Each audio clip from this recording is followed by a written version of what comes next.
15-20 वर्षापासून इकडे कुठलीही सोयीसुविधा दिलं गेलं नाही. मला तर आश्चर्य वाटतं आहे. आपण अनेक लोक इथं नगरसेवक आहे, आमदार आहेत, खासदार आहेत, परंतु नगरसेवकाला तुटपुंजी निधी असतं आहे. इथं आमदार आणि खासदारांना भरपूर निधी असतं आहे.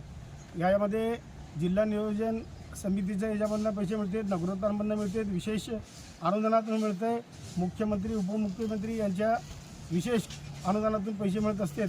एवढ्या मोठ्या प्रमाणात या शहर उत्तरमध्ये आमचं पालकमंत्री असताना खरं तर हे शहर उत्तरमध्ये एकही कामं राहू नये, सर्वच कामं झालं पाहिजे होतं. कारण इथल्या नागरिकांनी म्हणजे असलं रस्ता किंवा असले कामं या ठिकाणी झाले नाहीत. पण इथले नागरिकांनी वारंवार तक्रार करूनही त्यांचं समाजाचे निराकरण झालं नाही. हे दुर्दैवी वाटतं आहे. गेल्या 2.5-3 वर्षापासून प्रशासकीय राजवट लागू आहे. इथल्या नगरसेवकांना किंवा आम्हाला कोणाला निधी मिळत नाही. इथं आमदार आणि खासदारांनी लक्ष देऊन सर्व कामं केलं पाहिजे. का केलं नाही हे खरं तर तुम्ही जॉब विचारलं पाहिजे. ज्या ज्यावेळी निवडणुकीत आम्ही येत असता नगरसेवक आणि आमदार आणि खासदार, त्यावेळी सर्वांनी विचारलं पाहिजे होतं. पाळ्या इथे राजेश्वरी नगरमध्ये जवळजवळ 15 ते 20 वर्षापासून या ठिकाणी न रस्ता आहे, ड्रेनेजची समस्या आहे, पिण्याची पाण्याची समस्या आहे.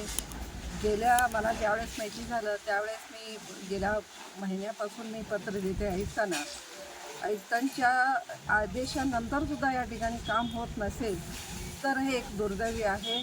मला वाटतं ह्या भयानक परिस्थिती राजेश्वर नगरमध्ये आहे.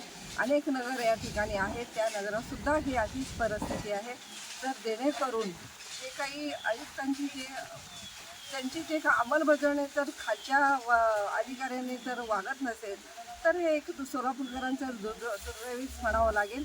आणि आज आम्हाला या ठिकाणी इथल्या नागरिकांचा फोन आला आणि पहाटे 1च्या सुमारास इथल्या एक माहीत झालेली आहे आणि त्यांना नेण्यासुद्धा जागासुद्धा या ठिकाणी नाही आहे, नेता पण येत नाही आहे.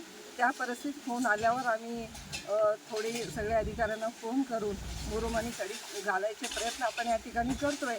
तर करत असताना इथं आम्हाला आयुक्तांचे आणि खालच्या भागाचे जे अधिकारी आहेत त्यांच्या सहकार्याची अपेक्षा आहे, जेणेकरून ह्या सोलापूर शहरातल्या ज्या जनता आहेत अशा प्रकारचे त्रास होता कामा नये ह्याची काळजी घ्यावं.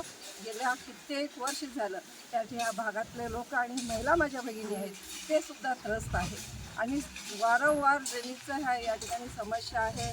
जवळजवळ महिन्यानंतरसुद्धा त्यांना ड्रेनेज काढायला लोकांना बोलावं लागते, काढावं लागते आणि घरात राहणारी ही महिला आहे.